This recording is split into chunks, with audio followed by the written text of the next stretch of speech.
पुढचा पाचवा घटक आहे कला रसास्वाद दृश्य कला. कलेबद्दलची त्याच्यातील पहिला मुद्दा आहे कलेबद्दलची जाणीव. दृश्य कलांचे विविध प्रकार, दृश्य कलेचे मूलभूत घटक यांबाबतची जाणीव प्रतिपादित करणे. प्रत्येक व्यक्तीच्या अंगी कोणता ना कोणता असा विशिष्ट प्रकारचा इतरांपेक्षा त्या ठिकाणी वेगळा गुणधर्म असतो. कोण छानपैकी गाणं म्हणू शकतो, कोण छानपैकी त्या ठिकाणी नृत्य करू शकतो, कोण छानपैकी त्या ठिकाणी वादन करू शकतो.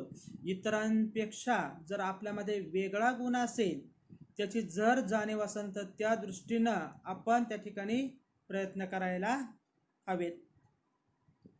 दुसरा मुद्दा आहे कलाविष्कार निर्मिती. विविध दृश्य कलांपैकी एकीचा वापर करून एखादा कलाविष्कार निर्माण करण्याची क्षमता प्रतिपादित करणे. आपण त्या ठिकाणी शालेय जीवनामध्ये असंख्य प्रकारच्या कला त्या ठिकाणी आत्मसात करण्याचा त्या ठिकाणी प्रयत्न करत असतोय. त्या ठिकाणी आपण खो खो संघामध्ये सहभाग नोंदवत असतोय, कबड्डीमध्ये सहभाग नोंदवत असते, वक्तृत्व कला असेल, चित्रकला स्पर्धा असेल, लेझिम स्पर्धा असेल, या विविध स्पर्धेमध्ये त्या ठिकाणी आपण सहभाग नोंदवत असतो. परंतु जी कला आपल्याला मनापासून आवडत असते त्या कलेचा विकास आपण करत राहतो. परंतु त्या कलेबरोबर इतर कलांची देखील जोपासना त्या ठिकाणी आपल्याला करायला हवी, ही क्षमता विकसित करायला हव्यात. तिसरा घटक आहे अभिव्यक्ती. दृश्य कलेच्या माध्यमातून स्वतःचे विचार, भावना व अनुभव व्यक्त करता येण्याची क्षमता प्रतिपादित करणे. आता आपल्या मनामध्ये असंख्य प्रकारच्या त्या ठिकाणी विचार येत असतात आणि त्या विचाराच्या अनुषंगानं आपल्या भावना आपण मांडण्याचा त्या ठिकाणी प्रयत्न करत असतो. उदाहरणार्थ एखादी चित्रकला स्पर्धा आहे, त्या चित्रकला स्पर्धेमध्ये त्या ठिकाणी फुगेवाला बागा किंवा फुगे विकणारा माणूस असं जर त्या ठिकाणी चित्र असेल तर साहजिकच जो फुगे विकणारा माणूस आहे, जी व्यक्ती आहे, ती आपल्या डोळ्यासमोर सहज येत असते. ते दृश्य त्या ठिकाणी तरंगत असतं आणि त्या चित्रातूनच आपले जे काही स्वतःचे विचार असतात, जे स्वतःच्या भावना असतात, स्वतःचे जे काही अनुभव असतात, सगळे हे एकवटलेले विचार त्या चित्राच्या माध्यमामधून आपण रेखाटण्याचा प्रयत्न करत असतो. चौथा मुद्दा आहे सर्जनशीलता. एखाद्या कलाविष्कारात दृश्य कलेच्या मूलभूत घटकांचा वापर करून नवनिर्मिती करता येण्याची क्षमता प्रतिपादित करणे. प्रत्येकाजवळ कोणता ना कोणता त्या ठिकाणी विशिष्ट असा गुण असतो की त्या गुणाच्या अनुषंगानं आपलं वेगळेपण त्या ठिकाणी सिद्ध करण्याचा आपण प्रयत्न करत असतोय. नवनवीन गोष्टी शोधण्याचा त्या ठिकाणी आपण सतत प्रयत्न करत असतो.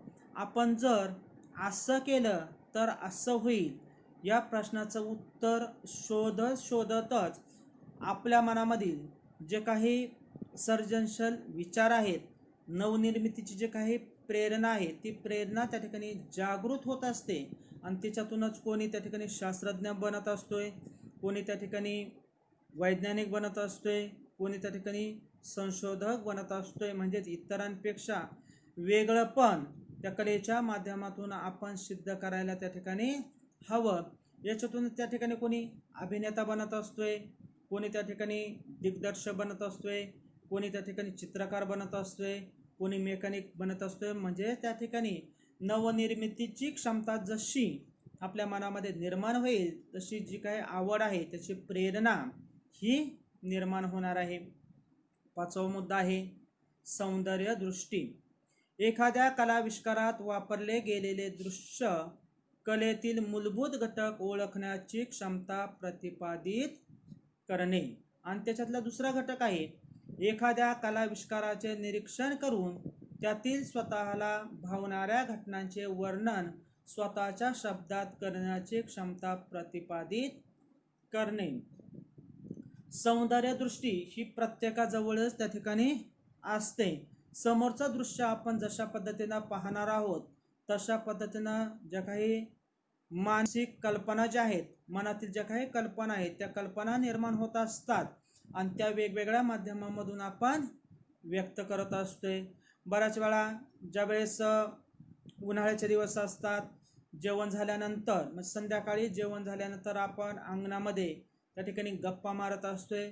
सहजपणे गप्पा मारता मारता आपण जमिनीवरती त्या ठिकाणी पाठणी टेकून त्या ठिकाणी आकाशाकडे पाहत असतो आणि अशा वेळेस आकाशामध्ये स्वच्छ त्या ठिकाणी चांदणं पडलेलं असतं. वेगवेगळे जे काही ढग आहेत ते ढग त्या ठिकाणी जमा झालेले दिसून येतात आणि मग त्या ढगांमध्ये आपण वेगळंपण शोधण्याचा प्रयत्न करत असतोय. आणि जेव्हा मानसिक विचार किंवा मनामध्ये एखादी जी प्रतिमा निर्माण होत असते तशा पद्धतीनं प्रतिमा आपण त्या ढगाच्या माध्यमामधून त्या ठिकाणी पाहत असतोय. म्हणजे आपली जी काय सौंदर्यदृष्टी आहे तशा पद्धतीची ती निर्माण होत असते. ज्या आपल्या मनामध्ये भावना निर्माण होत असतात त्या आपण विचारांच्या माध्यमामधून त्या ठिकाणी त्या समोर मांडण्याचा त्या ठिकाणी आपण प्रयत्न करत असतो. पुढचा मुद्दा आहे प्रत्यक्ष जीवनातील उपयोजन. त्याच्यामध्ये दोन घटक त्या ठिकाणी आहेत. पहिला घटक म्हणजे कलेचे महत्त्व सांगता येण्याची क्षमता प्रतिपादित करता येणे आणि दुसरा आहे एखाद्या स्थानिक व्यावसायिक कलाकारांच्या कामासंदर्भातील दैनंदिन व्यावसायिक पैलूंविषयक समज प्रतिपादित करणे. दैनंदिन जीवनामध्ये कोणती ना कोणती जर कला असेल तर ती व्यक्ती जीवनामध्ये त्या ठिकाणी निश्चितच यशस्वी होत असते. मग आपल्यामध्ये कोणती कला आहे, जर आपल्यामध्ये चित्रकला जर उत्कृष्ट असेल आणि जर त्या अनुषंगाने आपण जर प्रयत्न केला तर भविष्यामध्ये आपण एखादा चित्रकार त्या ठिकाणी होणार आहोत. म्हणजे त्या ठिकाणी जशा पद्धतीनं आपल्या अंगी कला आहे परंतु त्या कलेचा वापर मात्र आपल्याला योग्य पद्धतीनं करता यायला हवा. त्या अनुषंगानं आपल्या परिसरामध्ये वेगवेगळ्या प्रकारचे जे काही व्यक्ती असतात कोणत्या ना कोणत्या क्षेत्रामध्ये त्या ठिकाणी ते प्रगती करत असतात. त्यांनी प्रगती केलेली असते शून्यातून. त्यांनी ही प्रगती कशा पद्धतीनं केलेली आहे, आपण देखील काय करायला हवं, म्हणजे आपल्या कामकाजामध्ये दैनंदिन व्यवहारामध्ये आपण कोणकोणते बदल करायला हवेत याची जाणीव त्या ठिकाणी आपल्याला असायला हवी. पुढे आपला 6वा घटक आहे संघर्ष मिटविणे. त्याच्यातील पहिला घटक आहे सर्जनशील विचार. संघर्ष मिटविण्यासाठी नाविन्यपूर्ण मार्ग शोधण्याची क्षमता प्रतिपादित करणे. जर त्या ठिकाणी दोन गटामध्ये भांडण वगैरे जर झालेला असेल, जर संघर्ष झालेला असेल तर नेमका संघर्ष कशामुळे झालेला आहे हे मिटविण्यासाठी प्रथम आपण काय करत असतोय की दोन्ही बाजूचे म्हणणे त्या ठिकाणी ऐकून घेत असतो आणि नंतरच त्याच्यावरती आपण निर्णय घेत असतोय. म्हणजे त्या ठिकाणी संघर्ष मिटविण्यासाठी त्या ठिकाणी जो आपण मार्ग स्वीकारणार आहोत तो मार्ग चांगल्या प्रकारे जर आपण स्वीकारला, जर योग्य सल्ला जर त्यांना दिला तर तो संघर्ष त्या ठिकाणी लवकर मिटणार आहे. त्याच्यातील दुसरा मुद्दा आहे चिकित्सक विचार. एखादा संघर्षजन्य परिस्थितीचे वस्तुनिष्ठपणे विश्लेषण करून ती सर्व बाजूंनी समजून घेण्याची क्षमता प्रतिपादित करणे. जर एखाद्या गोष्टीबद्दल संघर्ष निर्माण झालेला असेल, भांडण तंटा जर निर्माण झाला असेल तर एकाच बाजूने त्या ठिकाणी विचार करून जमत नाही.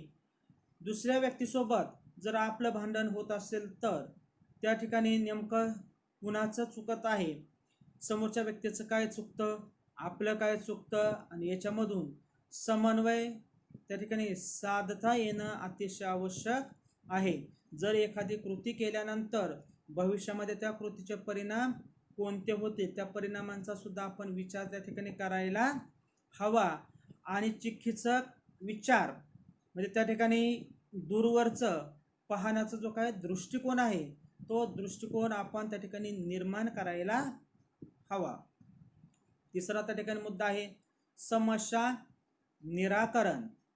समवयस्क, दबाव गट अथवा दैनंदिन जीवनातील अन्य संघर्षजन्य परिस्थिती हाताळताना सर्वात योग्य पर्याय निवडण्याची क्षमता प्रतिपादित करणे. सुरुवातीलाच मी त्या ठिकाणी सांगितलेलं आहे की बऱ्याच वेळा आईवडिलांनी सांगितलेल्या ज्या काही गोष्टी असतात त्या आपल्याला त्या ठिकाणी पटत नसतात. आईवडील आपल्या भल्यासाठी त्या ठिकाणी गोष्टी सांगत असतात, परंतु जो आपला समवयस्क जो गट आहे तो आपल्याला वेगवेगळ्या प्रकारचे सल्ले देत असतो. भले एखादा आपला मित्र किंवा मैत्रीण आपल्याला चुकीचा सल्ला द्यायचा असेल तरीही देखील त्याचंच म्हणणं त्या ठिकाणी आपण खरे मानत असतो. आणि मग अशा वेळेस ज्या वेगवेगळ्या आपल्या जीवनामध्ये समस्या निर्माण होणार आहेत किंवा निर्माण होतील त्या समस्या सोडविण्याची क्षमता ही आपल्यामध्ये त्या ठिकाणी यायला हवी. चौथा मुद्दा आहे प्रभावी संप्रेषण. इतरांचे विचार जाणून घेणे, स्वतःचे विचार स्पष्टपणे शब्दबद्ध करणे व प्रभावीरित्या इतरांशी संप्रेषण करणे यांबाबतची क्षमता प्रतिपादित करणे. या ठिकाणी स्वतःचंच म्हणणं दुसऱ्यावरती लादण्यापेक्षा समोरच्याचं जे काही म्हणणं आहे ते सुरुवातीला त्या ठिकाणी ऐकून घेणं आणि जर समोरच्या व्यक्तीचं म्हणणं जर त्या ठिकाणी चुकीचं असेल तर त्याचं म्हणणं चुकीचं कसं आहे हे त्याला पटवून त्या ठिकाणी देता यायला हवेत. आणि ते पण पटवून देत असताना स्वतःचं मत, स्वतःच्या मतामधील जी काही सत्यता आहे तिची पडताळणी त्या ठिकाणी आपल्याला करता येणं त्या ठिकाणी आवश्यक आहे. आणि त्यासाठी आपलं जे काही म्हणणं आहे, आपला जो काही मुद्दा आहे हा प्रभावीपणे व्यक्त करण्याची क्षमता ही त्या ठिकाणी आपल्यामध्ये असायला हवी. पाचवा मुद्दा आहे व्यक्तींमधील अंतर्गत संबंध. दोन्ही बाजूंचे हित साधून शांततामय मार्गाने एकमेकांशी असलेल्या अंतर्गत संबंधांना इजा न पोहोचवता संघर्ष सोडवण्याची क्षमता प्रतिपादित करणे. दोन्ही आपलं स्वतःचं म्हणणं काय आहे किंवा समोरच्याचं म्हणणं काय आहे, दोन गटाचं म्हणणं काय आहे हे शांततामय मार्गाने त्या ठिकाणी अगोदर आपण ऐकून घेण्याची क्षमता ही अगोदर आपल्यामध्ये असायला हवी. नंतर ती समस्या सोडवत असताना एकमेकांमधील अंतर्गत जे काही संबंध आहे, जे काही भावना आहेत त्या भावना एकमेकांच्या दुखावल्या जाणार नाहीत, एकमेकांना त्या ठिकाणी अंतर्गत इजा होणार नाही. ही संघर्ष सोडविण्याची क्षमता ही त्या ठिकाणी आपल्यामध्ये असायला हवी. पुढचा घटक आहे वाढीस पूरक मानसिकता. त्याच्यामधील पहिला घटक आहे स्वची जाणीव. स्वतःच्या गुणांबद्दल, बुद्धिमत्तेबद्दल, कौशल्यांबद्दल स्वतःची असणारी मानसिकता ओळखण्याची क्षमता प्रतिपादित करणे. स्वतःमध्ये चांगले गुण कोणते आहेत, वाईट गुण कोणते आहेत, आपली बुद्धिमत्ता किती आहे, आपल्यामध्ये कोणकोणती कौशल्य आहेत, आपली मानसिकता कशी आहे, हे सगळं त्या ठिकाणी आपल्याला ओळखता यायला हवं. आणि त्या गुणांची, त्या क्षमताची ओळख झाल्यानंतरच तशा पद्धतीने त्या ठिकाणी कृती करायला हवी. दुसरा आहे आत्मविश्वास. वाढीस पूरक मानसिकतेतून विचार करून स्वतःच्या मर्यादांवर मात करण्यासाठी गरजेचा असलेला आत्मविश्वास प्रतिपादित करणे. आपलं वय 5वीतल्या मुलापेक्षा जास्त आहे, 5वीतल्या मुलापेक्षा आपल्याला त्या ठिकाणी समज जास्त आहे, कोणती कृती आपण उत्कृष्टपणे करू शकतो, आपल्याला ती कृती करता येईल की नाही हे आपण त्या ठिकाणी आत्मविश्वासानं त्या ठिकाणी जशा पद्धतीनं सांगू शकतो किंवा ठामपणे आपल्याला आपलं मत त्या ठिकाणी व्यक्त करता यायला हवं.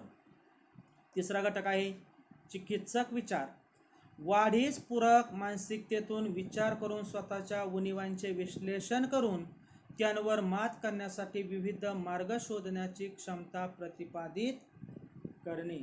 जशा पद्धतीनं आपलं वय वाढत जातं तशी आपली मानसिकता त्या ठिकाणी बदलत जाते आणि मानसिकता आपली बदलत असताना आपल्याला काय करायला हवं आणि काय करायला नको, आपल्यामध्ये काय काय उणिवा आहेत आणि त्या उणिवा कशा दूर करता येतील याच्यासाठी आपण सतत त्या ठिकाणी प्रयत्न करायला हवेत. आणि जर एखादी चुकीची कृती जर आपण करत असो तर लगेच ती चूक जी आहे ती दुरुस्त करता येण्याची क्षमता ही त्या ठिकाणी आपल्यामध्ये असायला हवी. चौथा घटक आहे स्वयं व्यवस्थापन. स्वतःच्या उणिवांवर मात करून यशस्वी होण्याच्या दृष्टीने योग्य नियोजन करण्याची क्षमता प्रतिपादित करणे. या ठिकाणी शारीरिक विकास, मानसिक विकास, त्यानंतर भावनिक विकास हा जो होत असताना बऱ्याच वेळा काही निर्णय हे त्या ठिकाणी आपल्याला स्वतःला घ्यावे लागत असतात. आपला निर्णय बरोबर आहे की चुकीचा आहे या दृष्टीनं आपल्याला स्वतःच त्या ठिकाणी व्यवस्थापन त्या ठिकाणी करावं लागतं. आठवा आपला घटक आहे करिअर. स्वची जाणीव. करिअर घडवण्याच्या दृष्टीने स्वतःची आवड, क्षमता व उपलब्ध संधी यांबाबत जाणीव प्रतिपादित करणे. भविष्यामध्ये तुम्हाला काय बनायचं आहे किंवा काय व्हायचं आहे हे अगोदरच जर तुम्ही ठरवलेलं असेल तरच भविष्यामध्ये ते तुम्ही बनवू शकता. तशा पद्धतीनं आपल्याला त्या ठिकाणी कृती करायला हवे, तशा पद्धतीने त्या ठिकाणी परिश्रम करायला हवेत. जर तुम्हाला भविष्यामध्ये डॉक्टर बनायचं असेल तर त्या ठिकाणी आपण पुढे 10वी नंतर कोणत्या साईडला त्या ठिकाणी जायला हवं, कोणता अभ्यासक्रम त्या ठिकाणी निवडायला हवा, काय करायला हवं, डॉक्टर बनण्याची आपली आवड आहे का, तशी आपली आर्थिक परिस्थिती आहे का, तशा संधी उपलब्ध आहेत का, या सगळ्या गोष्टींचा त्या ठिकाणी आपल्याला विचार करता यायला हवा. दुसरा घटक आहे चिकित्सक विचार. वस्तुनिष्ठ पुरावे व सत्य परिस्थितीच्या आधारे स्वतःची आवड, क्षमता व संधी यांचा चिकित्सकरित्या विचार करून ते शब्दांकित करण्याची क्षमता प्रतिपादित करता येणे. करिअरच्या अनुषंगानं त्या ठिकाणी सत्य परिस्थिती ही आपल्याला त्या ठिकाणी हाताळता यायला हवी आणि त्या अनुषंगानं त्या गोष्टीची आवड, त्या दृष्टीनं आपल्यामध्ये असलेल्या क्षमता आणि करिअरच्या बाबतीमध्ये आपल्याला भविष्यामध्ये मिळणाऱ्या ज्या काही संधी आहेत यांची सांगड ही आपल्याला घालता येणे त्या ठिकाणी आवश्यक आहे आणि त्या अनुषंगानं आपल्याला आत्तापासूनच तयारी करायला हवी. पुढचा घटक आहे निर्णय क्षमता. आवडीप्रमाणे कोणत्याही एका क्षेत्राची निवड करण्याची व त्याचे समर्थन करण्याची क्षमता प्रतिपादित करणे. आता या ठिकाणी आपण किंवा तुम्ही घेतलेला एखादा जो निर्णय आहे तो निर्णय चूक आहे की बरोबर आहे याची सत्यता त्या ठिकाणी आपल्याला स्वतःला त्या ठिकाणी पडताळता यायला हवी. जशा पद्धतीनं मी डॉक्टर बनणार आणि मी डॉक्टर बनणारच, बनणार या शब्दाच्या नंतर च जोडल्यानंतर त्या ठिकाणी आपला जो काही निर्णय आहे तो निर्णय काय झालेला आहे त्या ठिकाणी ठाम झालेला आहे. तुम्ही मनाशी पक्क गृहीत केलेला आहे की मला डॉक्टर बनायचंच आहे आणि त्या दृष्टीने मी त्या ठिकाणी प्रयत्न करणार आहे. म्हणजेच आपण योग्य निर्णय घेण्याची ताकद किंवा क्षमता ही आपल्यामध्ये असायला हवी. पुढचा मुद्दा आहे सांघिक कार्य. समूहामध्ये कार्य करत असताना समान आवडीच्या क्षेत्रांबद्दल अधिक माहिती शोधण्यासाठी गटांत सांघिक कार्य करण्याची क्षमता प्रतिपादित करणे. आता या ठिकाणी शालेय जीवनामध्ये वेगवेगळ्या प्रकारचे तुम्हाला प्रकल्प असतील, उपक्रम असतील, हे शिक्षक तुम्हाला लेखन करण्यासाठी देत असतात. मग प्रकल्प कसा तयार करायला हवा, उपक्रम कसा तयार करायला हवा याच्या अनुषंगानं आपण एकमेकांचा त्या ठिकाणी सल्ला घेत असतोय, एकमेकांशी त्या ठिकाणी विचार विनिमय करत असतोय आणि त्या अनुषंगानं नंतर मग आपण निर्णय घेत असतो. तसंच त्या ठिकाणी करिअर निवडत असताना सुद्धा एकमेकांचा आपल्याला सल्ला घ्यायला हवा आणि त्या अनुषंगानं आपण नंतर निर्णय घ्यायला हवा. तो निर्णय देखील आपल्याला योग्य घेता यायला हवा. पुढचा 9वा आकडा आपला आहे कला रसास्वाद प्रयोगजीवी कला. कलेबाबत पहिला मुद्दा आहे कलेबाबतची जाणीव. प्रयोगजीवी कलेचे विविध प्रकार आणि मूलभूत घटक यांबाबतची जाणीव प्रतिपादित करणे. जी आपल्यामध्ये जी कला आहे, जे काही गुण आहेत, ते गुण व्यक्त करत असताना सामाजिक परिस्थिती, भौगोलिक परिस्थिती कशा पद्धतीनं आहे, आपल्याला कशा पद्धतीनं संधी उपलब्ध आत्ता आहेत आणि भविष्यामध्ये त्या संधी निर्माण होतील याची सांगड, याचा समन्वय त्या ठिकाणी आपल्याला साधता यायला हवा. दुसरा मुद्दा आहे सादरीकरण. प्रयोगजीवी कलेच्या विविध प्रकारांचा वापर करून सादरीकरण करण्याची क्षमता प्रतिपादित करणे. आपल्या अंगी जी कला आहे ती कला आपण कशा पद्धतीने व्यक्त करतो आणि त्या कलेचा दुसऱ्यावरती पडणारा जो काही प्रभाव आहे तो प्रभाव उत्कृष्ट कशा पद्धतीनं पडेल याच्यासाठीच आपल्याला त्या ठिकाणी सतत प्रयत्न करायला हवेत.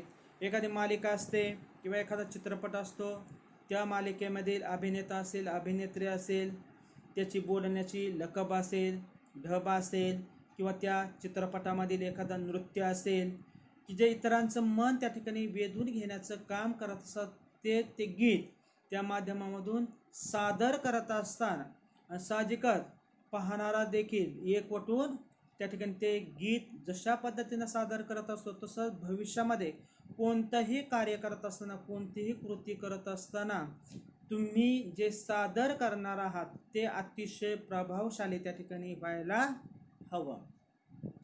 तिसरा घटक आहे अभिव्यक्ती. स्वतःचे विचार, भावना व अनुभव प्रयोगजीवी कलांच्या माध्यमातून व्यक्त करता येण्याची क्षमता प्रतिपादित करणे. कला रसास्वादामध्ये वेगवेगळ्या ज्या कला असतात, ज्या भावभावना असतात, त्या अनुषंगानं आपण स्वतःचे जे काही विचार आहेत ते विचार त्या ठिकाणी एकवटत असतो. आपल्या भावना असतील, आपले अनुभव असतील आणि वेगवेगळ्या कलांच्या माध्यमामधून त्या व्यक्त करण्यासाठी आपण त्या ठिकाणी दक्ष असायला हवं, तत्पर असायला हवं. त्या कलेचा विकास आपण कशा पद्धतीने करू शकतोय, त्या प्रकट किंवा व्यक्त कशा करू शकतोय, म्हणजे अभिव्यक्त करण्याची जी काही क्षमता आहे ती क्षमता या ठिकाणी आपल्यामध्ये यायला हवी किंवा असायला त्या ठिकाणी हवी. तिसरा घटक आहे अभिव्यक्ती. स्वतःचे विचार, भावना व अनुभव प्रयोगजीवी. तिसरा घटक आपल्या ठिकाणी झालेला आहे. चौथा घटक सर्जनशीलता. एखाद्या प्रयोगजीवी कलेमध्ये स्वतःच्या सृजनशीलतेच्या आधारे नवनिर्मिती करता येण्याची क्षमता प्रतिपादित करणे. आपल्याजवळ वेगवेगळ्या प्रकारच्या क्षमता असतात, परंतु त्या क्षमतेमधूनच इतरांपेक्षा वेगळं पण त्या ठिकाणी आपल्याला कसं सिद्ध करता येईल, नवनिर्मिती आपल्याला त्या ठिकाणी काय करता येईल. जशा पद्धतीनं त्या ठिकाणी आपल्याकडं काही गृहकार्याच्या वह्या असतात, काही अर्धवट भरलेल्या असतात, त्या ठिकाणी अभ्यासक्रम संपलेला असतो. मग अशा वेळेस आपण काय करतो की जी काही कोरी राहिलेली पानं आहेत त्या ठिकाणी ती पानं कट करत असतोय आणि सर्व कोरी पानं, प्रत्येक वहीतील 2-4 कोरी पानं एकत्र घेऊन एक कच्ची वही जशा पद्धतीने आपण तयार करत असतोय, हा सुद्धा तुमचा काय आहे, एक सर्जनशील विचार आहे. तुमच्यामध्ये ती नवनिर्मितीची क्षमता तशा पद्धतीनं आलेली आहे. पाचवा घटक आहे प्रत्यक्ष जीवनातील उपयोजन. प्रयोगजीवी कलेच्या महत्त्वाबाबतची जाणीव व्यक्त करण्याची क्षमता प्रतिपादित करणे. प्रत्यक्ष जीवन जगत असताना आपल्यामध्ये असंख्य प्रकारचे जे काही गुण आहेत ते गुणधर्म आपण त्या ठिकाणी जागृत करत असतोय आणि त्या ठिकाणी जागृत करत असतानाच आपण स्वतःला कोणता फायदा होईल, त्यानंतर आपल्यापासून दुसऱ्याला काय फायदा होईल, आपलं स्वतःचं नुकसान तर होणार नाही किंवा आपल्यामुळं इतरांचं नुकसान तर होणार नाही, त्यासाठी आपल्या जेवढ्या काही क्षमता आहेत त्या क्षमता आपण विचारात घेत असतोय आणि त्या अनुषंगानं आपण त्याचं उपयोजन करत असतोय. आतापर्यंत आपण 9 मुद्दे त्या ठिकाणी पाहिलेले आहेत. त्या 9ही मुद्द्यामध्ये त्या ठिकाणी स्वची जाणीव, स्वचा विकास म्हणजे या ठिकाणी जेवढे काही घटक दिलेले आहेत ते संपूर्ण घटक स्वच्या अनुषंगानं दिलेले आहेत. स्व म्हणजे कोणतं? आपण आपला जो काही मानसिक विकास आहे, बौद्धिक विकास आहे, शारीरिक विकास आहे, भावनिक विकास आहे, तो कशा पद्धतीने त्या ठिकाणी जास्तीत जास्त करता येईल याच्यासाठी त्या ठिकाणी वेगवेगळ्या प्रकारच्या आपल्याला त्या ठिकाणी कृती त्या ठिकाणी करायला हव्यात. आपल्या ठिकाणी शारीरिक विकास जर करायचा असेल तर त्या ठिकाणी आपल्याला सहशालेय वेगवेगळे जे उपक्रम असतात, म्हणजे त्या ठिकाणी कबड्डी असेल, खो खो असेल, लांब उडी असेल, धावण्याची शर्यत असेल, शारीरिक कसरतीकडे त्या ठिकाणी आपल्याला आपलं लक्ष त्या ठिकाणी वेधायला हवं. त्या ठिकाणी आपला भावनिक विकास असेल तर त्या ठिकाणी चित्रकला स्पर्धा असेल, रांगोळी स्पर्धा असेल, मेहंदी स्पर्धा असेल, या आव्हानात्मक स्पर्धेमध्ये आपल्या भावना त्या ठिकाणी व्यक्त करण्याच्या संधी ह्या आपण उपलब्ध करून त्या ठिकाणी घ्यायला हव्यात. त्यानंतर वक्तृत्व स्पर्धा असेल, कथाकथन असेल, याच्या अनुषंगानं सुद्धा आपले विचार त्या ठिकाणी आपण व्यक्त करत असतो. तर अशा प्रकारे आज आपण याच ठिकाणी थांबूयात आणि पुढील